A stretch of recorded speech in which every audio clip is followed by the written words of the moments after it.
ஆனால் ஆவிக்குள்ளே அனல் இருந்தால், ஆவிக்குள்ளே வைராக்கியம் இருந்தால், ஆவிக்குள்ளே எல்லாமே இருந்தால் நம்மளால் ஓடி என்ன செய்ய முடியும்? ஜெபத்தில் பங்கு பெற முடியும். ஜெபத்தை என்ன தடையாக இருந்தாலும், குடும்பம் எனக்கு தடையாக இருந்தாலும், ஆவியானவர் அதான் சொல்லி கொடுத்தார். குடும்பம் எனக்கு தடையாக இருந்தாலும், பிள்ளை எனக்கு தடையாக இருந்தாலும், கணவரே எனக்கு தடையாக இருந்தாலும், மனைவியே எனக்கு தடையாக இருந்தாலும், நான் கர்த்தருடைய சமூகத்தில் என் ஜெப நேரத்தில் என் விண்ணப்பத்தை நான் ஊற்றுவேன். அந்த வைராக்கியம் எப்படி கிடக்குன்னா, ஆவியினுடைய அனல், ஆவியினுடைய வைராக்கியம், ஆவியினுடைய பலன் இருந்தால் தான் அதை செய்ய முடியும். மாம்சத்தில் என் வீட்டுக்காரர்கிட்ட நான் சண்டை போட்டுட்டேன், ஆனாலும் நான் ஜெபத்துக்கு வரும். அந்த ஆள் மேலே இருக்கிற கோபத்தில் வீட்டில் இருக்கிறதுக்கு இங்கே ஜெபிக்கிறதுனால கர்த்தர் இடைப்பட மாட்டார். அது சாக்கு போக்கு மாதிரி. சண்டை போட்டுட்டு உட்கார்ற இடம் இல்லை. தேவனிடத்தில் அந்த வைராக்கியம் ஆவியில் இருந்தால் தான் இங்கே அனல் கொண்டு ஜெபிக்க முடியும். ஜெபித்து விட்டு கடந்து போகும்போது அந்த பிரச்சனைகளை கர்த்தர் என்ன செய்வார்? மாற்றி கொடுப்பார். அது ஒரு வழியாய் திறந்து கொடுப்பார். அந்த ஆவியின் பலன் தான் இன்றைக்கி நமக்கு வேண்டும். அதற்காக தான் நம்ம ஜெபித்தோம். ஆண்டவருடைய நாமம் மகிமைப்படட்டும். இன்றைக்கு கர்த்தர் ஒரு வார்த்தையை நம்மளோடு கூட தியானிப்போம். நம்மளோடு கூட இடைப்படுவார், பேசுவார். 1 கொரிந்தியர் 9வது அதிகாரம் 10வது வசனத்தை வாசிப்போம். 1 கொரிந்தியர் 9வது அதிகாரம் அதனுடைய 10வது வசனத்தை வாசிப்போம். 1 கொரிந்தியர் 9:10 வாசிப்போம். இந்த வசனத்தை சில நாட்களுக்கு முன்பாக ஆண்டவர் கொடுத்தார். நான் இந்த வசனத்தை பேசுவதற்கு முடியாது என்று சொல்லி ஆண்டவரோடு ஜெபத்தில் போராடினேன்.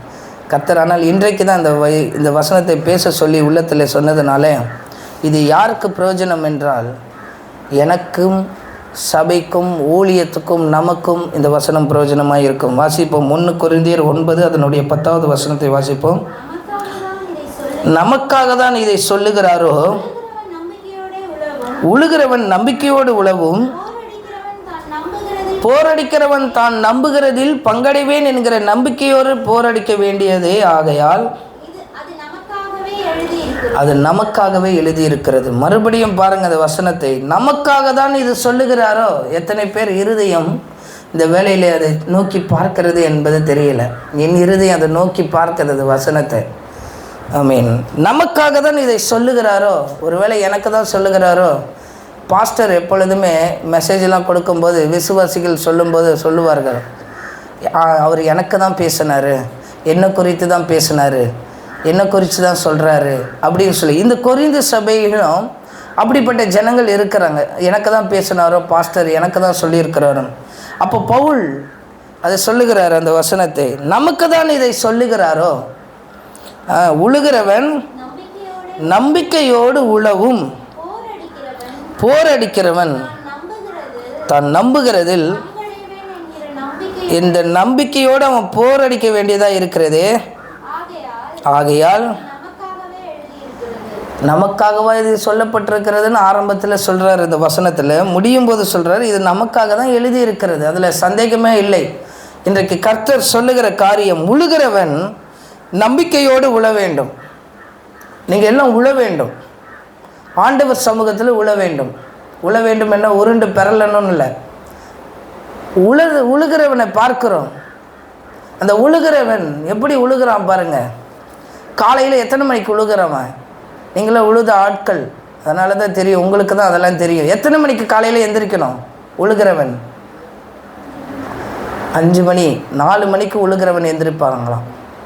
4 மணிக்கு உழுகிறவன் எந்திரிச்சு அந்த கலப்பையை எடுத்துக்கிட்டு, கலப்பை எவ்வளோ ஒரு வெயிட்டானதாக இருக்கும், அந்த கலப்பையை எடுத்து தன் தோளில் போட்டுட்டு நல்ல உடையை போட்டுட்டு அவன் போகிறது சேத்துல வேலை செய்கிறதுக்கு.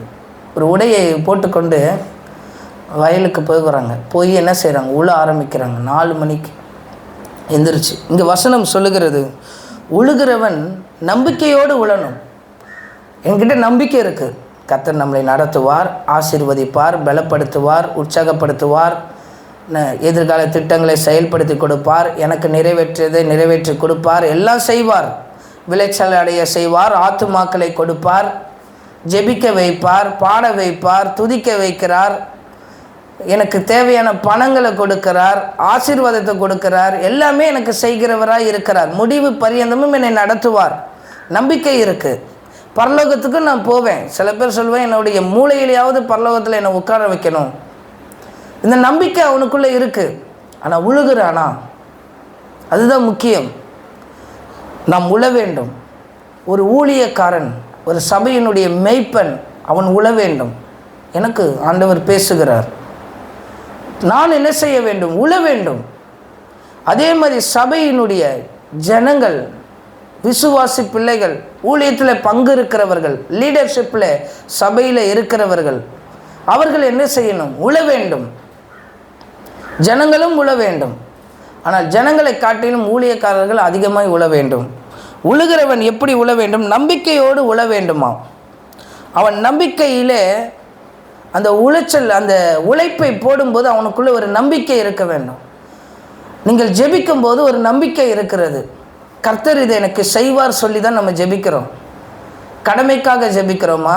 இல்லை, ஆண்டவர் எனக்கு இதை செய்து கொடுப்பார், ஆண்டவர் இந்த பகுதியை எனக்கு கொடுப்பார். அந்த நம்பிக்கை நமக்குள்ளே வைராக்கியமாக இருக்கிறது. ஜெபிக்கிறோம், ஆனால் உழாமல் ஜெபிக்கிறதுல பிரயோஜனம் இல்லை. உழாமல் விதை போடுகிறதுல பிரயோஜனம் இல்லை. விளைச்சல் கொடுக்குமா? நீ உழ மாட்ட, ஆனால் நான் விதை போடுவேன். நீ உழ மாட்ட, ஆனால் நான் நாட்டு நட்டுவேன். எப்படி விளைச்சல் வரும்? விளைச்சல் வராது. உழுகிறவன் நம்பிக்கையோடு உழுகிற மாதிரி நாம் அதிகாலையில் எழுந்த அந்த உழவனை போல நாம் உழ வேண்டும். அவனை பார்க்கிறோம், அவன் அந்த வெயிட்டான அந்த கலப்பையை எடுத்துக்கொண்டு போகிறான். ஆண்டவர் சொல்லுகிற வசனத்தை பார்க்கிறோம். கலப்பையை எடுத்துக்கொண்டு என்ன? கலப்பையை எடுத்துக்கொண்டு என்னை பின்பற்றும். பின்னிட்டு பார்க்கிறவன் எனக்கு பாத்திரன் அல்ல. கலப்பையை எடுக்க வேண்டும். கர்த்தர் சொல்லுகிறவன் கலப்பையை எடு, நீ உள்ள ஆரம்பி. இன்றைக்கு ஆண்டவர் இந்த காலை வேளையிலே பேசுகிற காரியம் அதான். என்ன ஜெபம் பண்ணிக்கிட்டு இருக்கிறோம், என்ன ஊழியம் செய்கிறோம்? ஒரு கட்டத்தில் அப்படி தான் தோணுது, நம்ம என்ன ஊழியம் செய்கிறோம்? ஞாயிற்றுக்கிழமை வரோம், வெள்ளிக்கிழமை வரோம், இடையில வரோம், ஆஃபீஸ் மாதிரி வரோம் போகிறோம், என்ன செய்கிறோம்? உழ வேண்டும். இது முக்கியம்தான். ஜெபத்துக்கெல்லாம் வர்றது, சபைக்கெல்லாம் வர்றது, எல்லாத்துலேயும் பங்கு பெறுகிறது. ஆனால் தனிப்பட்ட வாழ்க்கையில் நம்ம உழணும். கர்த்தர் அதை தான் சொல்கிறாரு. அதுதான் நமக்கு பலன். ஆவிக்கேற்றபடி நடக்கிறவனுக்கு ஆக்கினை தீர்ப்பு இல்லை என்ற வசனம் சொல்லப்பட்டிருக்குது. ஆவிக்கேற்றபடி நடக்கணும். அதுதான் உழுகிறதுக்கு அடையாளம். ஆவியிலே பலன் வேண்டும், உழ வேண்டும். ஆவியிலே அபிஷேகம் வேண்டும், உழ வேண்டும். அதற்காக தான் நம்ம ஜெபித்தோம். ஆவியிலே அனல் இருக்கும் என்றால் உழுவோம். ஆவியிலே வைராக்கியம் என்று இருக்கும் என்றால் உழுவோம். கஷ்டமான வேலை தான், கடினமான வேலை தான். இன்றைக்கி டிராக்டர் வந்துருச்சு, டிராக்டர் உழுதுறது. அது மாதிரி நம்மளும் ஊழியத்தில் அட்வான்ஸாக டிராக்டர் வந்துருச்சுன்னு சொல்லிட்டு அட்வான்ஸாக இருக்க முடியாது. வசனம் சொல்லுகிறது, உழுகிறவன் நம்பிக்கையோடு உழ வேண்டும். உங்கள் வாழ்க்கையில் உழுது பாருங்கள். ஆவியிலே உங்களுக்கு ஒரு பலன் இருக்கும், ஆவியிலே உங்களுக்கு ஒரு வைராக்கியம் இருக்கும். தேவனுடைய ஆவி உங்களில் வாசமாக இருக்கும்.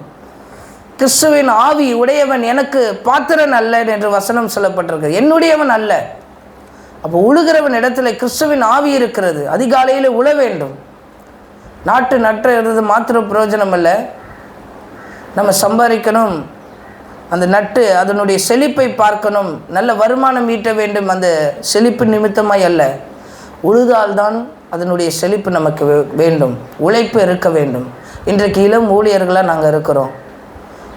எங்களை பார்க்கும்போது எங்கள் செக்ஷன்லேயே நாங்கள் தான் இளம் பாஸ்டர்ஸ், ஒரு இளம் வாய்ந்த ஊழியர்கள். மீது எல்லா வயதுக்கு பெரியவர்கள், எல்லாருமே 40 வயதுக்கு அப்பாற்பட்டவர்கள் எல்லாம் எங்கள் செக்ஷனில் இருக்கிற பாஸ்டர்ஸ் எல்லாம். அப்போ இந்த வயதில் நாங்கள் ஆண்டவர் எங்களை கொண்டு வந்து மெய்ப்பன் ஊழியத்தை ஒரு சபையை கொடுத்து நடத்துவதற்கு வைத்திருக்கிறார் என்றால் நாங்கள் எவ்வளோ அதிகமாய் உழ வேண்டும். உழுகிறவன் 4 மணிக்கு உழுகிறான்னா நாங்களாம் எங்கள் வயசுக்கு எப்போ உழணும்? 3 மணிக்கெல்லாம் உழ ஆரம்பிச்சிருக்கணும், 3:30 மணிக்கெல்லாம் உழ ஆரம்பிச்சிருக்கணும். இன்றைக்கு ஒப்பு கொடுக்கும்போது ஒரு புது ஆவியின் பலனை கர்த்தர் கொடுப்பார். நாம் நம்பிக்கையோடு உழவுப்படும் போது என்ன நடக்குது தெரியுமா? அந்த இடத்துல ஒரு அற்புதத்தை ஆண்டவர் செய்கிறார். இயேசு அதிகாலையிலே பகலோடு எழுந்தார். சரிதானே? சரியா? இருட்டோடு எழுந்தார். அதிகாலையில் பகலோடு எழுந்தார், அதிகாலையில் இருட்டோடு எழுந்துட்டார். அலாரம் கிடையாது.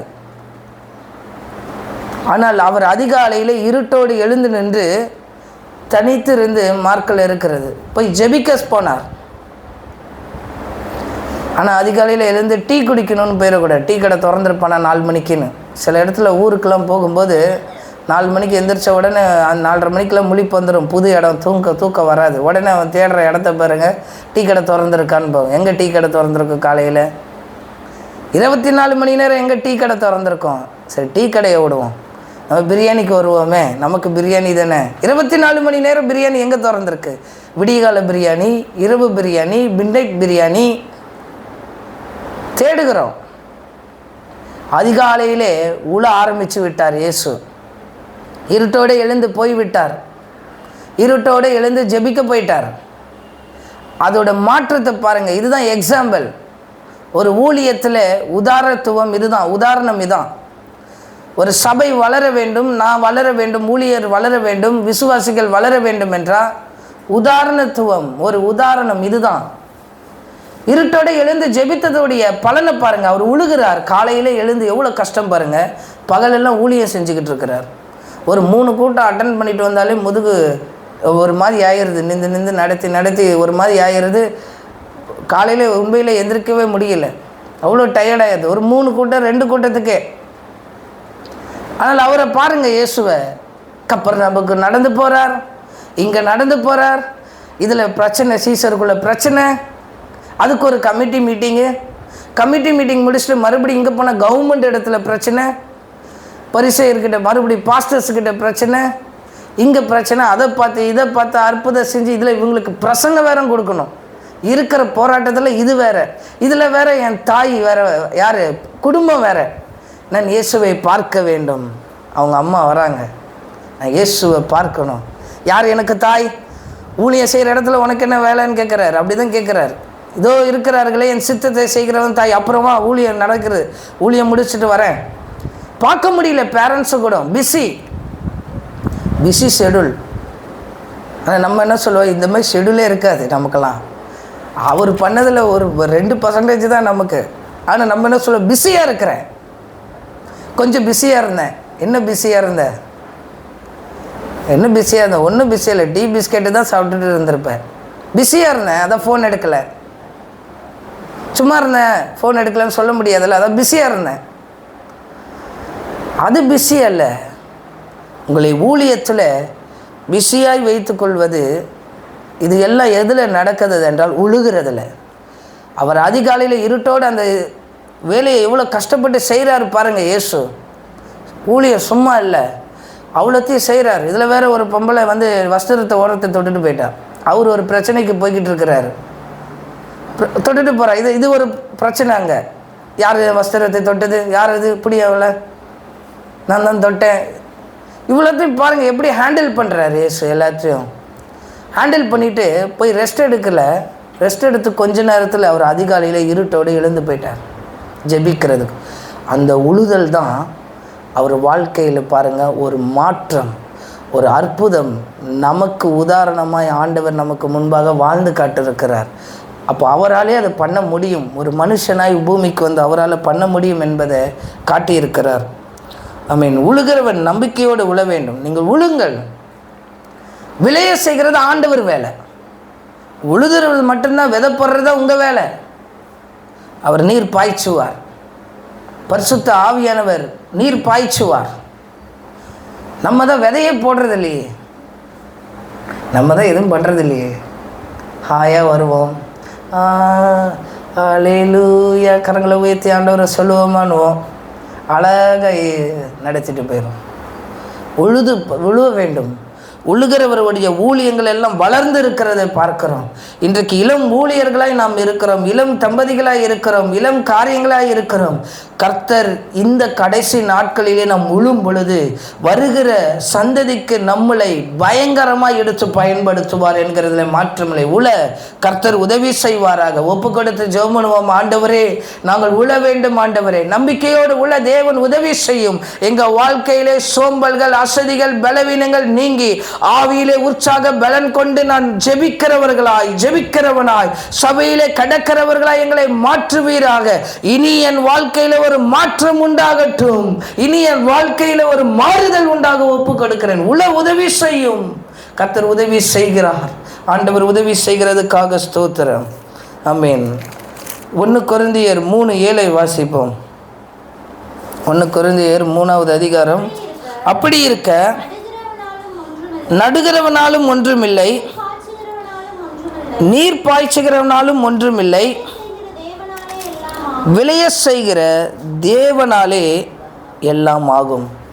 அப்படி இருக்க நட்டுகிறவனால ஒன்றுமில்லை, நீர் பாய்ச்சுகிறவனால ஒன்றுமில்லை. ஒருவேளை நான் நட்டு கொண்டு இருக்கிறேன் என்றால் எப்படி வேணா மாடோ ஆடோ மேய்ந்தால் பிடுங்கி போட்டு போயிடும். நீர் பாய்ச்சுகிறவனால ஒன்றுமில்லை. அந்த நீர் ரொம்ப அதிகமாய் மழை வெள்ளத்தை போல வந்து அடிச்சுட்டு போயிடும் பயிர் நிலம். நம்ம கருத்தில் கிடையாது, விளைய செய்கிற தேவனாலே என்று சொல்லப்பட்டிருக்கிறது. இன்றைக்கு நம்ம உழுவோம் என்றால் விளைய செய்கிறது தேவனாலே. நீங்கள் உழுது பாருங்கள், தேவ சமூகத்தில் விழுந்து பாருங்கள், ஆண்டவரிடத்தில் என்னை ஒப்பு கொடுத்து பாருங்கள். இதுதான் நம்மளுடைய ஊழியம், இப்படி தான் இருக்க வேண்டும். இதில் எந்தவித ப்ராக்டிக்கலாக பாருங்கன்னு வாங்க. ப்ராக்டிக்கலாக பார்க்குறதுக்கு எதுக்கு ஊழியத்துக்கு வரணும்? இயேசுவே அதை அனுமதிக்கிறது இல்லை ப்ராக்டிக்கலாக பார்க்க.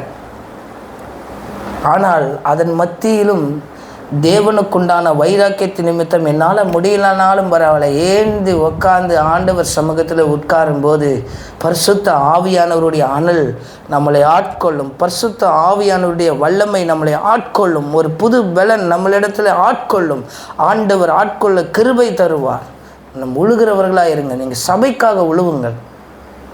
சபைக்காக என்ன வேலைகளை செய்ய வேண்டும் ஜெபியுங்கள். அதுதான் இப்போதைக்கு உண்டான பெரிய உழுதல். நீங்கள் சபைக்காக ஜெபிக்கிறது தான் பெரிய ஊழியம். மற்றதெல்லாம் ரெண்டாவது. இன்னும் நம் சபை வளரவில்லை. வளர்ந்த சபை அல்ல நம் சபை, வளர்ந்து கொண்டு வருகிற சபை, வளர்ச்சியை கூட இன்னும் அதிகமாய் பார்க்காத சபை. அப்போ எது நமக்கு அவசியம்? உழுகிறவன் நம்பிக்கையோடு உழுகிறது போல, போரடிக்கிறவன் நம்பிக்கையோடு போரடிக்கிறது போல நீங்களும் உங்களுடைய உழுதலை நம்பிக்கையோடு ஜெபியுங்க. இந்த சபையிலே ஒரு மாற்றம் உண்டாகணும், சபையிலே எழுப்புதல் உண்டாகணும், சபையிலே வளர்ச்சி உண்டாக வேண்டும் சொல்லி போரடிக்கிறவன் நம்பிக்கையோடு போரடிக்கிறது போல ஜெபித்து ஆண்டவரிடத்தில் கேட்டு பாருங்கள். சபையை ஆண்டவர் வளர்ப்பார். சபை ஊழியரிடத்துல குறைகள் இருக்கும். யாரும் பர்ஃபெக்டான ஆசாரியர்கள் கிடையாது. மோசேக்கு வாயா இருக்கிற ஆரோனிடத்திலே சில குறைகள் இருந்ததை பார்க்கிறோம். ஆசாரிய ஊழியத்துக்கு அழைக்கப்பட்டவன் தான். எல்லாரிடத்திலும் சில குறைகள் இருக்கும். ஆனால் நீங்கள் உழுகிறவர்களாய் இருப்பீர்கள் என்றால், சபைக்காய் ஜெபிக்கிறவர்களாய் இருப்பீர்கள் என்றால், உங்கள் சபை போதகரிடத்தில் இருக்கிற குற்றங்களும் குறைகளும் மாறுதலாய் மாறும். அவர் தங்கள் மாற்றத்துக்குள்ளே கொண்டு போவார் அந்த சபையை. உங்கள் ஜெபம், உங்கள் உழுதல் அதில் முக்கியத்துவம் வாய்ந்ததாக இருக்கும். அதனால் நட்டுகிறவனாலும் ஒன்றுமில்லை, நீர் பாய்ச்சுகிறவனாலும் ஒன்றுமில்லை. சபைக்காக நான் ஒரு பெரிய புல்பீட்டு வாங்கி கொடுக்குறேன் அப்படி சொல்லிட்டு அந்த புல்பீட்டை வாங்கி கொடுக்குறாங்கன்னு வைங்க ஒரு ஆள். இன்றைக்கி நாளைக்கு அந்த சபை அப்போ வளராததுக்கு முன்பாக நான் ஒரு புல்பீட்டை இந்த சபைக்கு வாங்கி தரேன்னு சொல்லி நல்ல காஸ்ட்லியான ஒரு புல்பீட்டை வாங்கி கொடுக்குறாங்க. சபை நாளுக்கு நாள் வளருது. வளர்ந்த பிறகு அதை வாங்கி கொடுத்த நபர் என்ன சொல்லுகிறார் என்றால், பாஸ்டர் முன்ன மாதிரி இல்லை, நான் வாங்கி கொடுத்த புல்பீட்டு அவர் வாங்கி கொடுத்தனால இந்த சபை வளரலை, நட்டுகிறவனால ஒன்றுமில்லை. ஆரம்ப நாட்கள் இந்த சபைக்காக நான் எவ்வளோ உழைத்திருக்கிறேன் என்று தெரியுமா? செய்கிறதுனால ஒன்றும் இல்லை, அது கர்த்தர் உங்களுக்கான அந்த பலனை பரலோகத்தில் கொடுப்பார். ஒருத்தர் சொல்லும்போது சொன்னாங்க, ஒரு பொருள் வாங்கி கொடுத்தா அதில் பேர் எழுதணும். நட்டுகிறவனால ஒன்றுமில்லை, நீர் பாய்ச்சுகிறவனால ஒன்றுமில்லை. ஆரம்ப நாட்களில் இந்த சபைக்காக நாங்கள் எவ்வளோ உழைத்து இருக்கிறோம் என்றால் பரலோகத்தில் அதுக்கான பலன் மிகுதியாக இல்லை, இன்னும் நிறைய கிடைக்கும். அதற்காக சபை வளர்ந்ததுக்கு நான் தான் காரணம் அல்ல, என்னுடைய பங்கும் கிடையாது. இதில் இவர் பிரசங்கம் பண்ணுறதுனால அநேக பேர் வந்து இந்த சபையில் கூட நாங்கள் கிடையாது. விளைய செய்கிறது தேவனாலே, சபையை வளர்க்கிறது தேவனாலே. நம்முடைய வேலை உழைக்கிறது மாத்திரம்தான், நம்மளுடைய வேலை ஜெபிக்கிறது மாத்திரம்தான், நம்மளுடைய வேலை உழைப்பை ஒர்க் பண்ணுறது மட்டும்தான் நம்ம வேலை. நான் இதை செய்கிறதுனால கர்த்தர் இதை செய்வார் என்பது கிடையாது. அதற்கான பலனெல்லாம் உங்களுக்கு பரலோகத்தில் தான் உண்டாகுமே தவிர சபை வளர்ச்சியில் சந்தோஷப்படலாம். சபை வளர்ந்ததை குறித்து பங்கு கொள்ள முடியாது, ஒரு ஊழியரே அதில் பங்கு கொள்ள முடியாது. சபை கர்த்தருடையது, விளைய செய்கிறது தேவனாலே. கர்த்தர் தான் விளைய செய்வார். நாளைக்கு நான் ஒரு பெரிய ஒரு பாஸ்டராக வருவேன், நிச்சயம் வருவேன். இதுவும் ரெக்கார்டில் தான் இருக்குது, தீர்க்க தரிசனம். அப்போது இந்த சபையெல்லாம் வளர்ந்து இருக்கும். அன்றைக்கு வந்து என்னுடைய உழைப்பை போட்டேன், என் கூட ஆரம்பத்தில் இவங்களாம் இருந்தாங்க, நாங்களாம் அப்படி உழைச்சோம், அதனால தான் இன்றைக்கி வந்து இப்படி நிற்கிறோன்னு உலகத்தார் சொல்லலாம். விளைய செய்கிறது தேவனாலே. நாங்கள் ஜெபித்தோம், கர்த்தர் செயலாற்றினார். நாங்கள் ஜெபித்தோம், ஆண்டவர் அற்புதத்தை செய்தார். நாங்கள் ஜெபித்தோம், முழுதும் கர்த்தர் விளைய செய்தார். விளைய செய்கிறது தேவனாலே. கரங்களை உயர்த்தி ஜெபம் பண்ணுவோம். ஆண்டவரே, நீர் விளைய செய்யுங்க, இந்த சபையை விளைய செய்யுங்க, ஊழியராக எங்களை விளைய செய்யுங்க. ஆண்டவரே, எங்களை உம்முடைய கரத்தில் அர்ப்பணித்து ஒப்பு கொடுக்கிறோம். அப்பா, நீர் விளைய செய்யும்படியாய் ஜெபிக்கிறோம். நாங்கள் என்ன உழைப்பை இந்த இடத்திலே போட்டாலும் தேவன்தான் விளைய செய்கிறவர். எந்த உயரத்திற்கு நாங்கள் சென்றாலும் கர்த்தர் தான் எங்களை விளைய செய்கிறவர். ஆவியானவரே, நீர் எங்களை நடத்துவீராக, உம்முடைய விளைச்சலின் பாதையிலே நடத்துவீராக. உம்முடைய விளைச்சல் எங்களுக்கு உண்டாகும்படியாய் செபிக்கிறோம். தேவ நாமம் மகிமைப்படுவதாக. ஆமென், ஆமென், ஆமென். இன்னைக்கு உயரத்துக்கு போகிறவர்கள் சொல்லுகிற வார்த்தையை பார்க்கிறோம். கர்த்தர் வந்து எனக்கு இதை கொடுத்தார், நான் உயர்ந்தேன். கர்த்தர் வந்து எனக்கு பாடலை கொடுத்தார், நான் உயர்ந்துட்டேன். தேவன் தான் விளைய செய்திருக்கிறார். பாடலை கொடுத்தது கர்த்தர், பாட்டை எழுத வைத்தது கர்த்தர், என் ஊழியத்தை வளர செய்கிறது கர்த்தர். நம்முடைய வேலை உழுகிறது மாத்திரம்தான். ஆமென். உபாகமம் 22 நீதிமொழிகள் 20 வாசிப்போம். நீதிமொழிகள் 20 வாசிப்போம். சோம்பேறி உளமாட்டான். போதும், சோம்பேறி என்ன செய்கிறான்? குளிருதுன்னு உளமாட்டான். அதனால தான் சில வீட்டில் இன்னும் ஏசி தராமல் இருக்கிறார். நீ எந்திரிக்க மாட்ட, பனிக்காலத்தில் எந்திரிக்க மாட்டேற. நீ உனக்கு எப்படி ஏசி கொடுப்பார்? கொடுக்க மாட்டார். நீ எந்திரிச்சு பாரு, உன் வீடை தேடி ஏசி வரும். அதனால் கொடுக்க மாட்டார். சோம்பேறி குளிருது என்று சொல்லி உளமாட்டார். சோம்பேறியினால் ஒரு வளர்ச்சியை பார்க்க முடியாது. இன்னைக்கு எனக்குள்ளே சோம்பல், அசதிகள், பலவீனங்கள் இருக்கும் என்றால் என்னை கர்த்தர் மாற்றுவாராகன்னு சொல்லி ஆண்டவரிடத்தில் ஒப்பு கொடுத்து பாருங்கள். அவன் குழுகிறதுன்னு உளமாட்டான். அப்போ உலாதமெல்லாம் யாரு? சோம்பேறிகள். அவன் நிலத்தில் விளைச்சல் இருக்காது, அவன் சபையில் விளைச்சல் இருக்காது. இளமாக இருக்கிறோம், இளம் ஊழியர்கள், இளம் கன்றுகள். நம்மலாம் கொளுத்த கன்று இல்லை, கொளுத்த கன்று இனிமே தான் ஆகும். கொளுத்த கன்றா. ஒரு பாஸ்டர் என்னை பார்த்து சொன்னார், கம்மியாக சாப்பிட்டுட்டு இருந்தேன். ஏன் ஜான்சன் கம்மியாக சாப்பிட்றேன்னு கேட்டார். நான் சொன்னேன், வயிறு கொஞ்சம் இதுவாக இருக்கு பாஸ்டர், அதனால். அதுக்கு அவர் சொன்னார், நீ இப்போ ஆரம்ப ஊழியம் இதெல்லாம் இல்லை, நீ வளர்ந்த பிறகு அது என்ன கண்ட்ரோல் பண்ணாலும் உனக்கு பெருசாயிரும், ஆசீர்வாதத்தில் நல்லா பெருத்துருவேன் அப்படின்னு சொன்னார். பாருங்கள், ஊழியத்தை கொளுத்த கன்றா மாற்றுவார். எப்படி மாற்றுவார்? கொளுத்த கன்றா நல்ல கொழுன்னு. அதில் எப்படி மாற்றுறார் என்றால் உழுகிறதுனால தான். ஆனால் சோம்பேறி உழமாட்டான். உழுகிறவனுடைய ஊழியம் என்ன செய்யாது? வளராது. கர்த்தர் அப்படிப்பட்ட ஒரு காரியத்தை செய்வாராக. அவன் இந்த ஜனத்தை ஆண்டவர் ஆசீர்வதிக்க, இந்த பகுதியை ஆசீர்வதிக்க உங்களால் முடியும், உங்களுடைய ஜெபத்தினால முடியும். நீங்கள் உழுகிறவர்களாக இருங்கள். ஆமென். ஒரு வசனம் இருக்குது, உபாகமம் 22 இருக்கும். அது மாட்டையும் கழுதையும் பிணைந்து உலாதிருப்பாயாக என்று சொல்லி ஒரு வசனம் இருக்கும். எடுத்திருந்தால் அதை வாசியுங்க. ஆமீன். அப்போது அதை எடுத்து அதை வாசிங்க.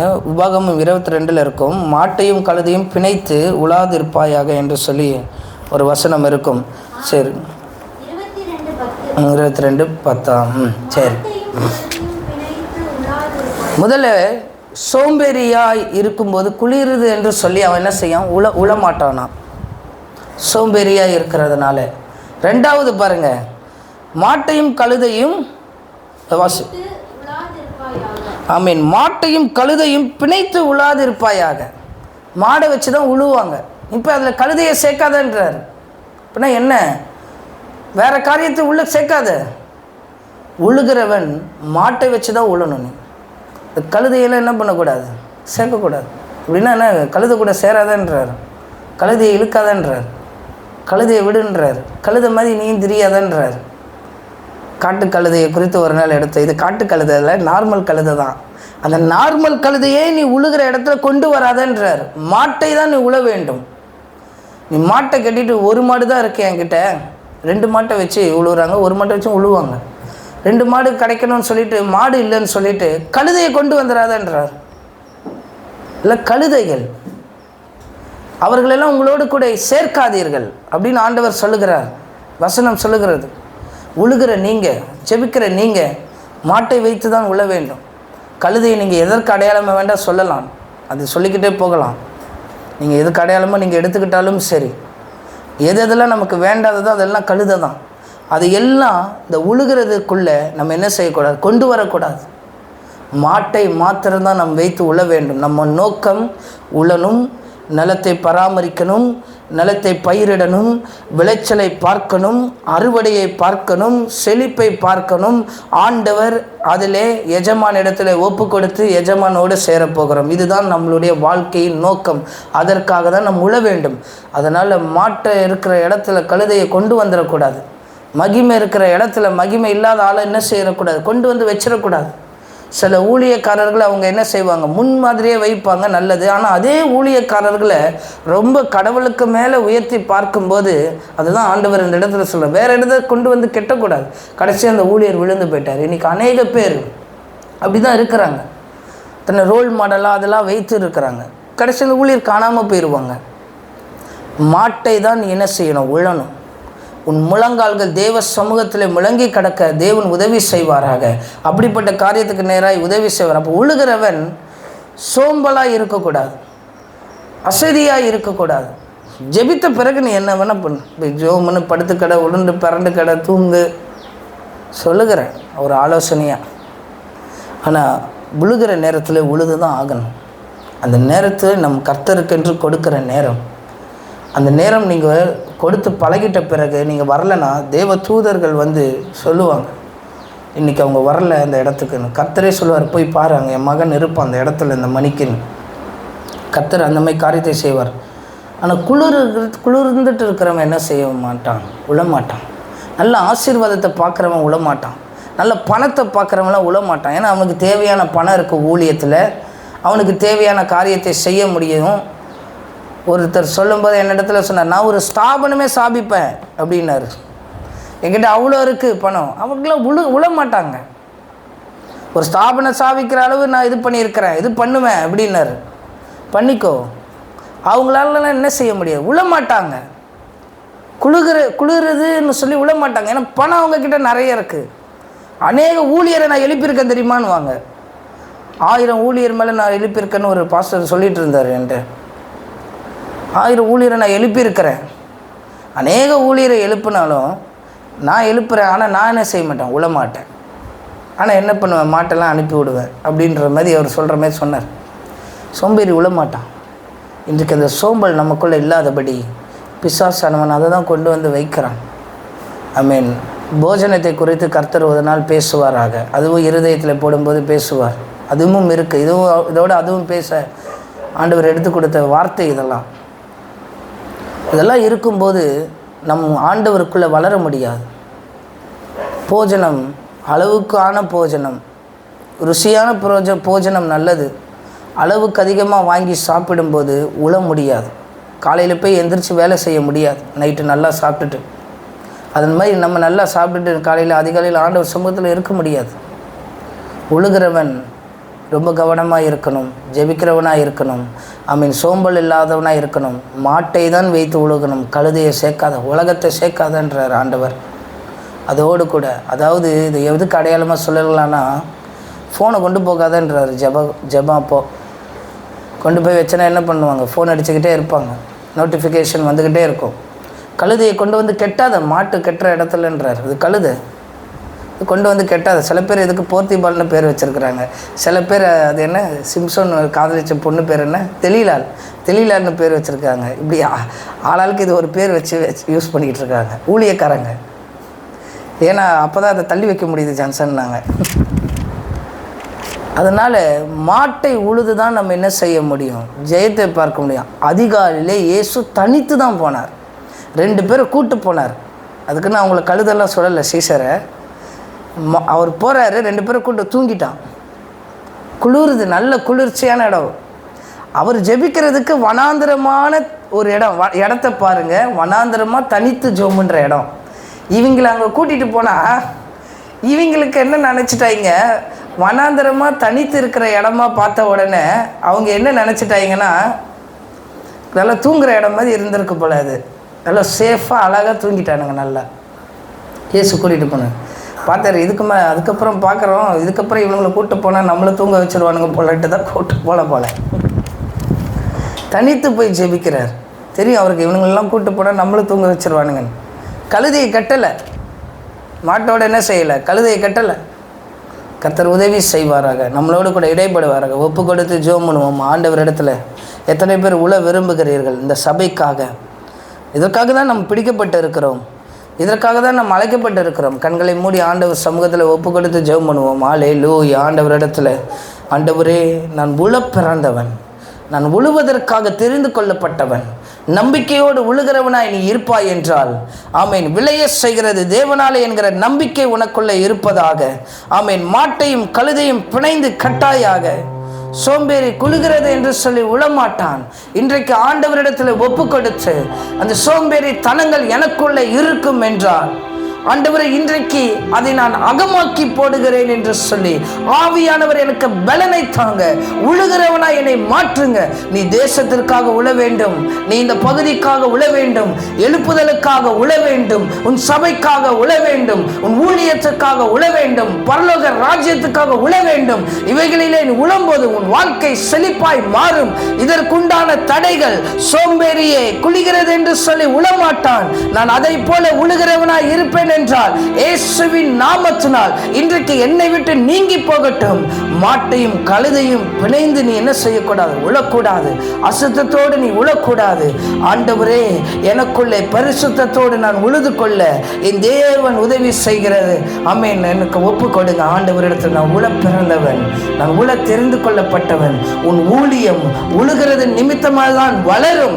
இது 100%. சில பேர் சொல்லுவார்கள், நீ அங்கு போனா ஊழியம் வளரும், நீ அந்த பகுதியில் போய் சபையை போட்டனா இன்னும் அநேக ஜனங்கள் வருவாங்க. கிடையாது. விளைய செய்கிறவர் தேவனாலே, தேவனாலே, தேவனாலே, தேவனாலே, தேவனாலே, இயேசுவாலே. ஹல்லேலூயா. உமக்காகத்தானே உயிர் வாழ்கிறேன், உம்மை தானே நேசிக்கிறேன். உமக்காகத்தானே உயிர் வாழ்கிறேன், உம்மை தானே நேசிக்கிறேன். வாழ்ந்தாலும் உம்மோடுதான், மரித்தாலும் உம்மோடுதான். வாழ்ந்தாலும் உம்மோடுதான், மரித்தாலும் உம்மோடுதான். ஆத்தும பாரத்தை தாருமையா, அபிஷேகத்தால் என்னை நடத்துமையா. எத்தனை பேர் சொல்ல முடியும்? ஒரு ஆத்தும பாரம் நான் உழுகிறதுக்கு உண்டாகப்படுவதாக, இயேசுவின் நாமத்தினால் உண்டாகப்படுவதாக. இயேசுவின் நாமத்தினால் நான் உழ வேண்டும் ஆண்டவரே. ஒரு விவசாயி தன்னுடைய விவசாயத்தினுடைய வளர்ச்சிக்காக உழுகிறதை பார்க்கிறேன். உலகத்தில் இருக்கிறவன் தன் உடலை கட்டுப்பாட்டுக்குள்ளே கொண்டு வருகிறதுக்கு உழுகிறதை பார்க்கிறேன். இன்றைக்கு நீ இயேசுவுக்காக உழும் பொழுது கர்த்தர் உனக்கான காரியங்களை நிறைவேற்றுவார். உழுது பார், உழுகிறதுக்கு உன்னை ஒப்பு கொடுத்து பார். உன் அபிஷேகத்துடைய ஆண்டவர் உன்னை நடத்துவார். உமக்காக நான் உயிர் வாழுகிறேன் இயேசுவே என்று சொல்லுகிறது வார்த்தை அல்ல. உமக்காக நான் உழ வேண்டும், இயேசுவுக்காக உழ வேண்டும், இயேசுவுக்காக மாத்திரம் உழ வேண்டும் என்று சொல்லி, ஓ உனக்காகத்தானே உயிர் வாழ்கிறேன், உம்மை தானே நேசிக்கிறேன், உமக்காகத்தானே உயிர் வாழ்கிறேன், உம்மை உங்களை மாத்திரம் நேசிக்கிறேன். வாழ்ந்தாலும் உம்மோடுதான், மரித்தாலும் உம்மோடுதான். வாழ்ந்தாலும் உள்ளத்திலிருந்து சொல்லுங்க, அவங்க நேசிக்கிறாண்டவன். இன்னும் நான் என்ன செய்ய வேண்டும் இந்த ஓட்டத்திலே? வாழ்ந்தாலும் இயேசுவுக்காய், மரித்தாலும் இயேசுவுக்காய்.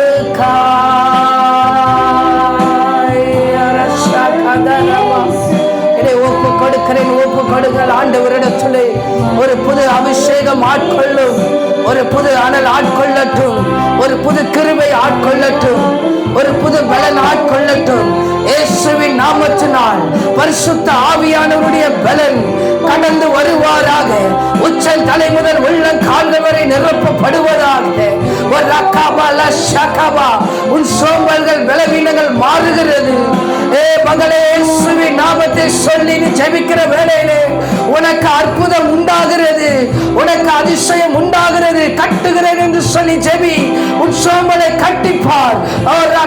உன்னை கட்ட நினைக்கிற பிசாசு உன்னை காலினால் அமுக்கிக் கொண்டிருக்கிறான். உன் படுக்கையில் உன்னை காலினால் அமுக்கிக் கொண்டிருக்கிறான். நீ எழுந்தாதபடி நீ எழுந்து ஜெபித்தால் மாற்றம் உண்டாகும் என்பதை பிசாசு அறிந்திருக்கிறான். காலையில் உன்னை மெதித்துக் கொண்டிருக்கிற பிசாசை எழும்பி திருப்பி அடி. எந்த இடத்துல நான் விழுந்திருக்கிறேன் என்பதை பார். திரும்பி உள்ள ஆரம்பி. எழும்பி அடி, எழும்பி ஜெபி. ஏன் நான் விழுந்து போறேன், ஏன் நான் தோற்று போறேன், ஏன் என்னால செய்ய முடியல என்று நினைக்காதே. அதை தேடி கண்டுபிடி. ஜபத்தில் உன்னை தரித்திருந்து அடித்து பார். ஒரு கிழிந்த தக்கதான ஒரு அற்புதம் கிழிந்து போகும், எல்லாம் கிழிந்து போகும். இயேசுவின் நாமத்தினால் அடைக்கப்பட்டிருக்கிற எல்லா விதமான சிறைச்சேலைகள் திறந்து போவதாக. ஹல்லேலூயா. ஓ கொடுத்து சொல்லுங்கள். வாழ்ந்தாலும் உம்மோடுதான், மரித்தாலும் உம்மோடுதான். வெறும் வார்த்தைக்காக அல்ல, இந்த அனல் எப்பொழுதும் என்னை மேற்கொள்ள வேண்டும், எவ்வேளையிலும் என்னை மேற்கொள்ள வேண்டும். இங்கு வந்ததுனால நான் அனல் கொண்டு போகிறவனாய் அல்ல, நான் படுக்கையில் இருக்கும் போதும் என் இருதயம் எழுந்து கொண்டிருக்க வேண்டும். வாலிப பிரயாணத்தில் இருக்கிறோம், கடைசி கால ஊழியத்தை செய்து கொண்டு வருகிறோம். எவனை விழுங்கலாம், எவன் உயரத்துக்கு வருவான், உன்னை கீழே தள்ளலாம் என்று பிசாசு காத்து கொண்டிருக்கிறான், சுற்றி கொண்டிருக்கிறான். உன்னை விளைவைக்க, உன் ஜெபத்தை பரிசுத்தத்துக்கே கொடுத்து உன்னை அப்படியே அமுக்கிக் கொள்ள காத்து கொண்டிருக்கிறான். இன்றைக்கு ஒப்பு கொடுத்து பார். உன் அனலை காத்துக்கொள், உன் அபிஷேகத்தை காத்துக்கொள், தொடர்ந்து காத்துக்கொள்ள உதவி செய்வாராக. நிற்கும் போதும் கர்த்தரை துதிக்கணும். நீ டிராவல் பண்ணும்போதும் உன் உதடு ஆண்டவரை துதிக்கணும். ஆமென். உன் இருதயம் ஆண்டவருக்குள் களி கூறி கொண்டிருக்க வேண்டும். உன் கொம்பு உயர்ந்திருக்க வேண்டும். அபிஷேகத்துல கர்த்தரோடு ஒரு பொருத்தனை பண்ணிக்கொள்ளுங்கள். கர்த்தர் மாற்றத்தை உண்டு பண்ணுவார். தொடர்ந்து உதவி செய்வாராக. இந்த நல்ல உபவாச நாளிலும் ஆண்டவரே எங்களை கூட்டி சேர்த்திருக்கிற கிருபைக்காக நன்றி செலுத்துகிறோம். நல்ல பலப்பட உதவி செய்து, நல்ல நிற்க உதவி செய்து, ஜெபிக்க உதவி செய்து, கர்த்தருடைய தீர்க்க தரிசன வார்த்தைகள் எங்களோடு கூட நீ பேசினீர். தொடர்ந்து எங்களை வழி நடத்துங்க, ஆசீர்வதிங்க. வந்திருக்கிற ஒவ்வொருவருக்காக ஜெபிக்கிறோம் ஆண்டவரே. வீடியோ மூலியமாய் பார்க்கிற அநேகர் பார்த்து கொண்டு இருக்கிறார்கள், அவர்களுக்காக ஜெபிக்கிறோம். அவங்க வாழ்க்கையிலும் ஆண்டவரே எங்கள் தோற்றங்கள், எங்களுடைய திறமைகள், மற்ற காரியங்கள் வெளிப்படாதபடி பரிசுத்த ஆவியானவர் வெளிப்பட்டு அவங்க வாழ்க்கையில் ஒரு மாற்றத்தை உண்டு பண்ணுங்க. பிரசன்னத்தினால அவங்க குடும்பத்தை நிரப்புவீராக. வந்திருக்க ஒவ்வொருவர் மேலும் தெய்வீக கரம் இருந்து வழி நடத்தட்டும். தொடர்ந்து இந்த அக்கினி பிடித்திருக்க உதவி செய்யும். இயேசுவின் நல்ல நாமத்தில் பிதாவே, ஆமென், ஆமென், ஆமென்.